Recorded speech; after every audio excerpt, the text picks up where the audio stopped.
Darren Nolan wiped his hands on his wrinkled slacks as he set down the last folding chair in the back corner of the hotel ballroom, trying not to think about the fact that his car was running on fumes, and he still hadn't figured out how to pay for his daughter's field trip next week.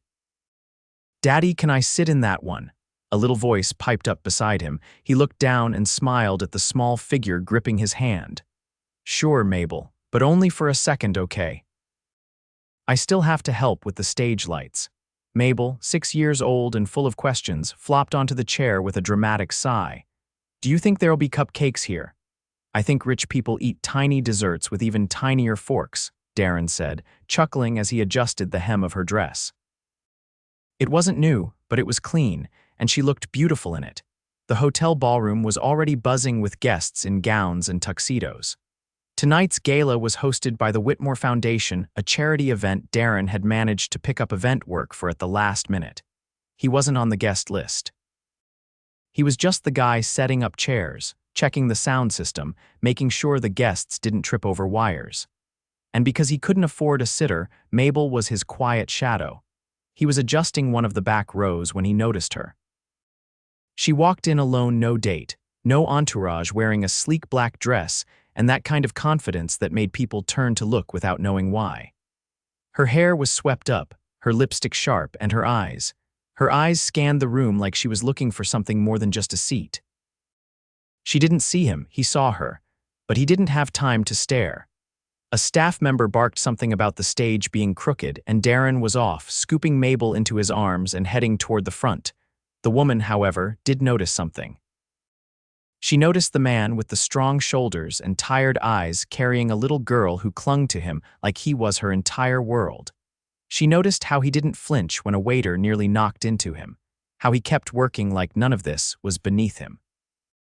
And when she saw him bring out extra chairs in the back right as more guests arrived, she stepped toward one of them. "Is this seat taken?" she asked. Moments later, standing beside Mabel, Darren turned at the voice and almost dropped the stack of plates he was carrying. No, it's not." "I mean, sorry, I'm just helping out here. You're welcome to it." The woman smiled. "I figured. I'm Whitney Groves," he blinked. "Darren Nolan." She extended her hand. He wiped his on his pants before shaking it. "And this is my daughter, Mabel," he added awkwardly. "Hi," Mabel said, her voice shy but curious. "Hi there," Whitney replied, crouching a little to meet her eyes. "You helping your dad tonight? I'm in charge of cupcake spotting," Mabel said seriously. Whitney laughed, and Darren's chest ached at the sound. The next few hours went by in a blur. Darren did his job, trying not to think about the fact that the most stunning woman at the event was sitting in a chair he'd unfolded himself. But Whitney watched him. She watched how he talked to the other workers, with kindness but exhaustion in his voice. How he made Mabel a makeshift coloring station in the corner. How he stayed in the background, never asking for anything. When the auction started, Whitney moved closer to the stage. Darren was in the wings, checking the mic levels. Their eyes met again. She tilted her head, mouthed, "You okay?" He nodded, surprised. After the event ended, guests filtered out. Most of the elite hustled to their luxury cars, uninterested in the people cleaning up the glitter and crystal. But Whitney didn't leave. She found Darren by the back doors, stacking folding chairs with one arm while holding a sleepy Mabel with the other. "You don't have to do all of this alone," she said. He looked up, startled. I'm used to it." "Still," she said, stepping forward, "let me help." He frowned. "You're wearing heels." She kicked them off, grinning. "Now I'm not," he laughed, and it felt like something cracking open in his chest. "You're something else." Whitney tilted her head. "So are you." They worked side by side, and Darren couldn't stop glancing at her. She was brilliant, funny, and clearly way out of his league. She had this calm energy that made him feel like he wasn't failing at everything. When the last chair was folded and the ballroom was empty, he walked her to the front. "I owe you a coffee," she said. "You don't owe me anything," she smiled. "I know I want to," he hesitated. "I don't have a lot of time or money." "I didn't ask for your money," she said softly. "Just your company." He swallowed hard. "Fair enough." As they stepped outside, a sleek black car pulled up. A driver opened the door. Darren blinked. "Is that yours?" She nodded. "I'll call you." "I don't have a phone right now," he said, embarrassed. "Long story." She paused, then reached into her purse, pulled out a card, and scribbled something on the back. "Then come find me," she said, handing it to him. He looked down. It read, "Whitney Groves, CEO, Groves and Langford Industries." He looked up, stunned. "You're a CEO," she grinned, stepping into the car, "and you're a very good dad." Then the door closed. Mabel stirred in his arms. "Was that a princess?" Darren stared at the card in his hand. "Maybe," he whispered. "Maybe she was." The card stayed in Darren's wallet, untouched, for 5 days. Not because he didn't want to call her, he thought about it more often than he'd admit, but because every time he pulled it out, something stopped him. The neatly printed name, the weight of the cardstock, the way she'd said, "Come find me," as if she had no doubt he would. It felt like a challenge meant for someone else, a man with a name stitched into his shirt cuff, not one printed on a time card. But on the 6th day, after walking Mabel home from school and finding another late notice in the mailbox, he sat on the edge of their worn couch and stared at the card. The address on the back was handwritten in quick, confident strokes. Midtown, Office Tower. He didn't know what he expected, but he didn't want to keep wondering what might have happened if he didn't at least show up. The next morning, with Mabel dropped off at the free daycare program at the community center and his only clean shirt buttoned all the way up, Darren took the subway to the tallest building on the block. The security guard at the front desk raised an eyebrow when Darren gave the name. "She expecting you?" "I don't know," Darren admitted. The guard made a call, listened, then nodded toward the elevators. 39th floor. When the doors opened, Darren stepped onto a floor of polished wood, glass walls, and quiet conversations behind frosted doors. A woman at a sleek desk looked up. "Can I help you?" "I'm here for Whitney Groves," he said, suddenly aware of how out of place his shoes looked against the marble. The assistant's expression didn't change, but she picked up the phone and pressed a button. "Mr. Nolan to see you." A pause. Then she nodded and hung up. "She'll see you now." Darren followed her down a hallway lined with abstract art and awards he didn't stop to read. The door at the end opened to reveal a spacious office with floor-to-ceiling windows and a view that made him dizzy. Whitney stood behind a desk the size of his kitchen table. "You came," she said, not surprised, just pleased. "I almost didn't," he admitted. "This place is intimidating," she offered, something like that. "I'm glad you ignored that." She motioned to a chair across from her. "Sit," he did, hands resting awkwardly on his knees. "I don't know why I'm here," he said. "You're clearly important. I fold chairs." Whitney leaned back slightly. "You made an impression. That's not easy to do." He met her gaze. "What kind of impression?" "The kind that makes someone wonder what else you're capable of. You handled that ballroom like it was yours. People noticed that." "I didn't think anyone was watching." "I was." Silence stretched between them. Whitney stood, walked to a small bar cart by the window, and poured 2 glasses of water. No wine, no pretense, just water. She handed him one. "I have a proposal," she said, sitting again. "It's a little unconventional." Darren raised an eyebrow. "I'm listening."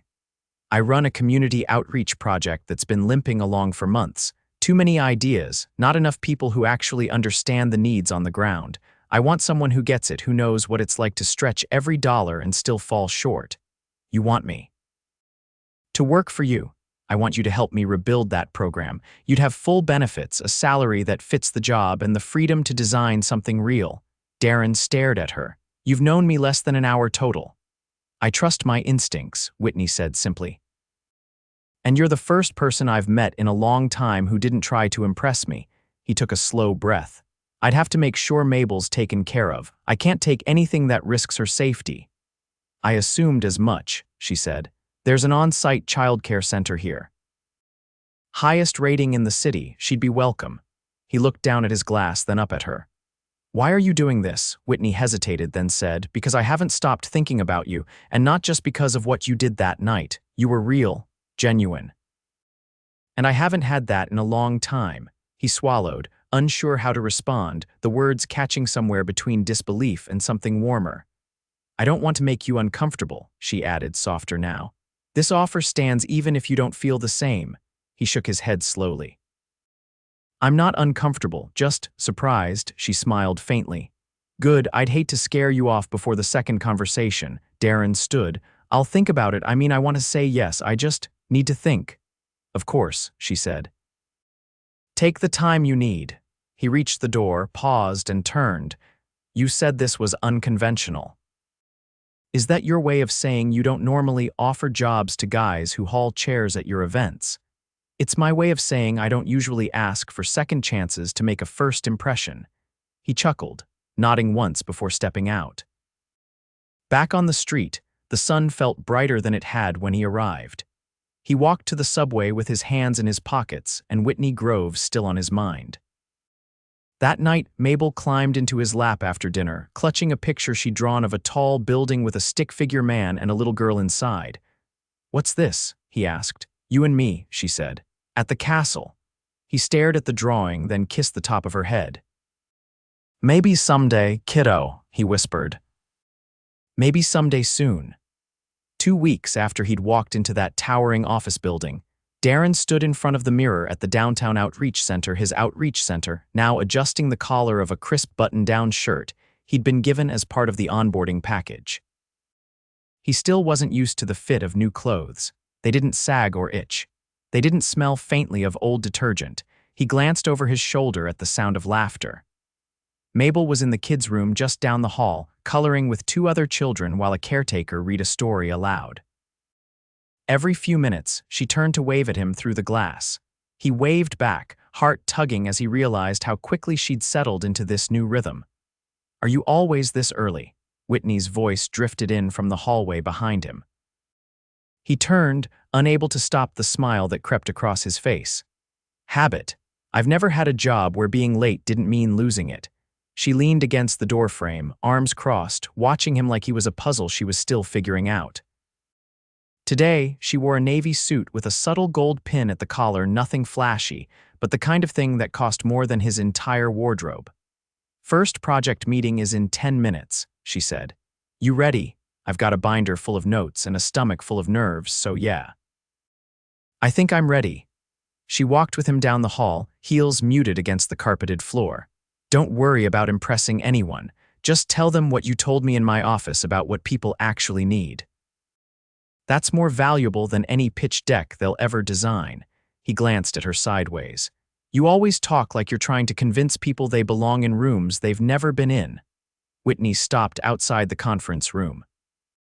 "Because I've been in rooms where no one thought I belonged either." He raised an eyebrow. "You?" She gave a small nod. "My father started this company. When he died, most of his board tried to push me out, said I was too young, too inexperienced. That I didn't understand the weight of the empire he built. What happened? I proved them wrong." Darren didn't say anything for a moment. Then, "You know, I used to think people like you couldn't understand people like me. But I think maybe I had that backward." Whitney's expression shifted just slightly. "Come on," she said. "Let's make some waves." The meeting was nothing like he expected. A dozen people sat around the table, all in tailored clothes and with tablets in front of them. But when Darren spoke about the after-school programs that had been cut, about the single moms who missed job interviews because they couldn't afford childcare, about the kids who needed a warm meal more than a lecture, everyone listened. Even Whitney. Especially Whitney. After the meeting, as the room cleared, she lingered behind. "You were good in there," she said, gathering her notes slowly. "I was terrified. No one could tell." He hesitated. "You ever get tired of pretending you're not afraid?" Whitney looked up. "Every day. But the trick is don't let it stop you." He nodded, absorbing the words like something warm in his chest. Then, without thinking about it, he asked, "Do you eat lunch like regular people, or is that something CEOs skip between meetings and mergers?" "I eat," she said. "But rarely with anyone who makes me laugh." He held up his hands. "I make no promises." They walked to a nearby bistro tucked between 2 office buildings, the kind of place where the tables were small and the portions smaller. But it was quiet, and the waiter didn't blink when Whitney ordered something not on the menu. Halfway through their meal, she set down her fork. "You're adjusting faster than I expected." "I'm adjusting because I have to, but I'm still waiting for someone to tell me it's all a mistake. That I'm not supposed to be here." Whitney leaned forward slightly. "What would you do if no one ever said that?" He blinked. "What do you mean?" "I mean, what if no one questioned you again? What if you finally believed you belonged?" He sat back, unsure how to respond. She didn't push. Instead, she changed the subject. What was your dream before all this? I didn't have time for dreams, he said honestly. I had bills, a kid, survival. She nodded slowly. But if you could start now just for the sake of you, what would it be? He looked down at his plate, quiet for a moment. I used to think about opening a community center. Not just programs, but a place, safe, open late, free food, a real place for people who don't have anywhere else to go. Whitney's gaze sharpened. Why haven't you told me that before? Because it sounded impossible. Not to me, he looked at her, really looked. You can't just make impossible things happen. Whitney smiled, not the flawless public one she wore at events, but something smaller, more private. That's where you're wrong. The ride back to the office was quiet, comfortable. The kind of silence that doesn't need to be filled. When they reached the building, she paused before heading in. You never asked why I was at that gala alone. He turned to her. Why were you? Because I stopped pretending I wanted to be with men who only saw me as a stepping stone. Or a status symbol, or a story to tell at parties. And what do you want now? She studied him for a long moment. Someone who doesn't need me to be anything other than who I am. He didn't respond right away. Instead, he opened the door for her and said, then maybe we're both in the right place after all. That night, after he tucked Mabel into bed and washed the dishes in their tiny kitchen, Darren stood by the window, looking out at the city. Somewhere out there, Whitney was probably reviewing contracts or finalizing plans for something he couldn't even name. But he wasn't overwhelmed anymore. He was curious. And for the first time in years, he wasn't just surviving. He was beginning to hope. Darren tightened the knot of his tie with fingers that still didn't quite trust the silk. The reflection staring back at him in the mirror looked nothing like the man who'd once picked up odd jobs just to keep the lights on. This version wore a tailored navy suit, his shoulders a little straighter, his jaw clean-shaven for the first time in weeks. Mabel sat cross-legged on the hotel bed behind him, swinging her socked feet and humming while she clutched a tiny silver clutch purse. You nervous, Daddy? She asked, pulling out a lip balm and smearing it slightly off-center across her mouth. Little bit, he admitted, adjusting his cufflinks. This isn't exactly my usual Friday night. I think you look like a prince, she said simply. He turned and smiled. And you, little lady, look like royalty.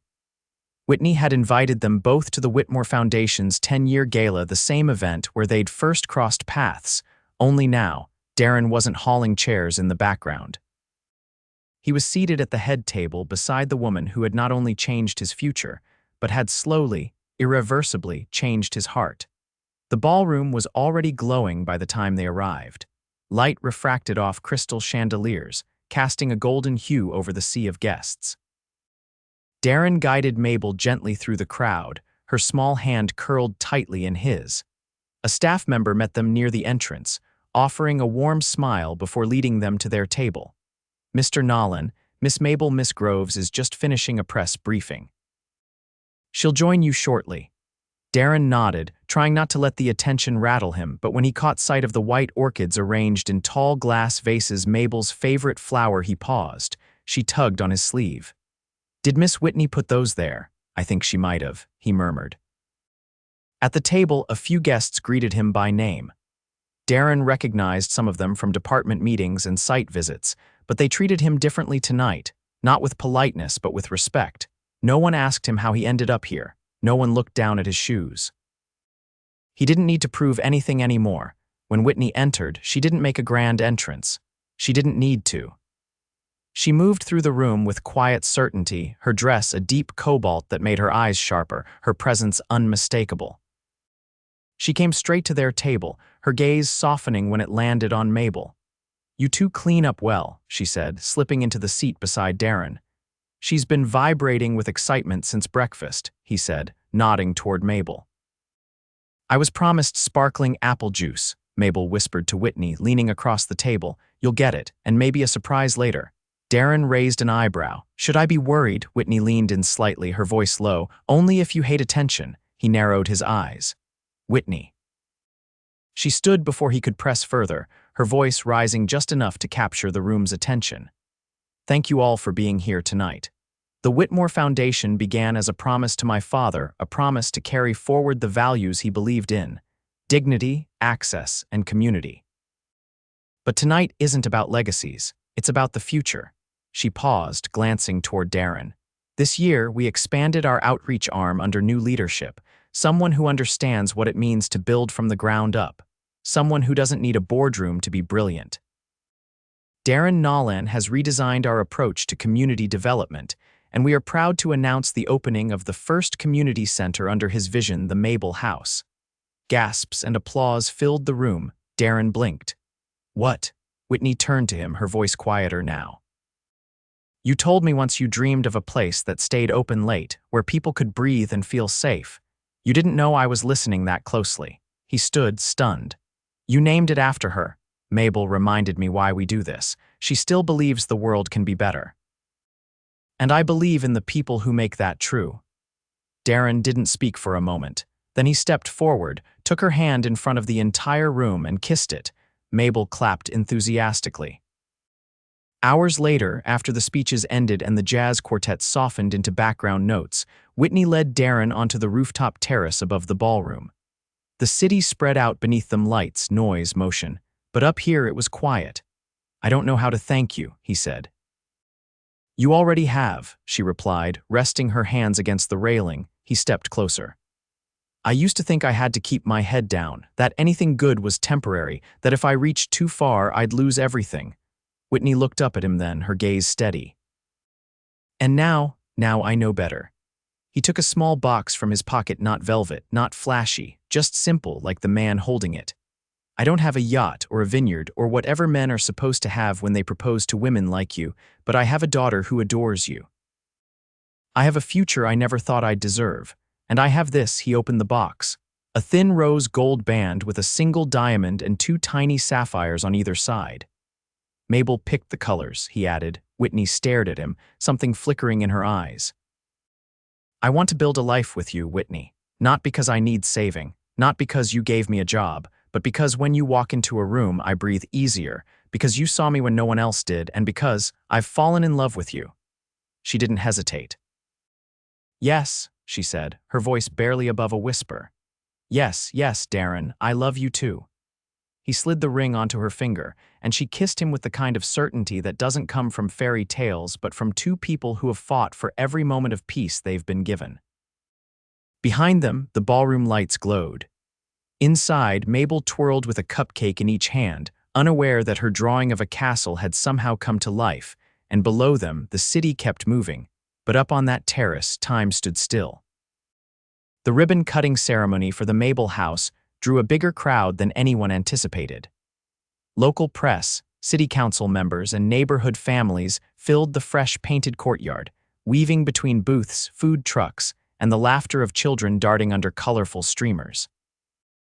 The building stood tall and welcoming behind them, glass-fronted, covered in a mural designed by local artists, with wide open doors that led to classrooms, a shared kitchen, and a gymnasium already echoing with bouncing basketballs. Darren adjusted his blazer, one hand resting lightly on Mabel's shoulder as she stood proudly beside him in a blue dress with a butterfly clip in her hair. A staff member handed her a pair of oversized scissors, and she gasped with delight. "Do I really get to cut it? You're the reason it's named what it is," Darren said, bending slightly to meet her wide eyes. "This is your moment too." Whitney joined them a moment later, wearing a soft green dress that moved with the breeze. She kissed Mabel's cheek and whispered something that made the little girl beam. "I've never seen her this happy," Darren said quietly, watching his daughter twirl in place. "That makes two of us," Whitney replied. "I don't think I ever understood how much joy could come from building something that matters with someone who matters." They exchanged a look, one full of shared nights planning room layouts, tense city budget meetings, and spontaneous takeout dinners on the floor of the unfinished building. It wasn't just a project anymore. It was part of their life. When the ribbon fluttered to the ground, the crowd erupted into applause. Mabel grinned and grabbed Darren's hand, pulling him toward the snack table. Whitney followed, laughing as Darren tried and failed to keep a cupcake from landing on his shirt. Later in the day, when the crowd had thinned and the sun had begun to dip into a golden haze, Darren and Whitney sat together on the back steps of the building. watching the last of the kids race across the field. He brushed a strand of hair from her face. "Have I told you today how much I love you?" "Not in the last hour," she teased, resting her hand against his chest, "but I already knew." He looked out at the building, then back at her. "What we've done here, it's not just a building, it feels like the start of something bigger." She leaned into him. "It is, but not just because of the center. You mean us." She nodded. "We built this, yes, but we also built a life, one I never thought I'd have." "Not like this." Darren kissed her slowly, deeply, not the rushed kind born of passion, but the kind rooted in gratitude, in certainty. They didn't need to say anything after that. 6 months later, the community center was thriving. Mabel had joined a dance class and had made friends she invited over for weekend sleepovers in the apartment Darren and Whitney now shared. The outreach team had expanded to 3 locations, and Darren had been invited to sit on the city's advisory board for neighborhood development. One evening, Whitney came home to find the kitchen filled with the smell of rosemary and garlic. Mabel was at the counter, painting something on a canvas while Darren stirred a pot on the stove. "Smells like you've outdone yourself," Whitney said, setting her bag down. "Smells like you're just in time," Darren replied. She walked over, wrapping her arms around his waist from behind. The smell of spice and fresh bread filled the air. The apartment glowed with low lighting and soft music, the kind Darren played when he wanted the evening to feel slower. "Are we celebrating something I forgot?" she asked. "Kind of," he said, handing her a glass of wine. "I got a call today. The city approved our proposal." Her eyes widened. "The one for the Youth Employment Initiative," he nodded. "They're funding it in full. We start building the infrastructure next month." She leaned in, kissing him with quiet urgency. "You're changing this city." "I couldn't have done any of it without you," he said, brushing his nose against hers. That night after dinner, Mabel fell asleep on the couch, a blanket pulled over her and one sock missing. Darren carried her to her room, tucking her in carefully. When he came back out, Whitney had opened the balcony door, letting in the cool night air. He joined her, wrapping a blanket around both of them.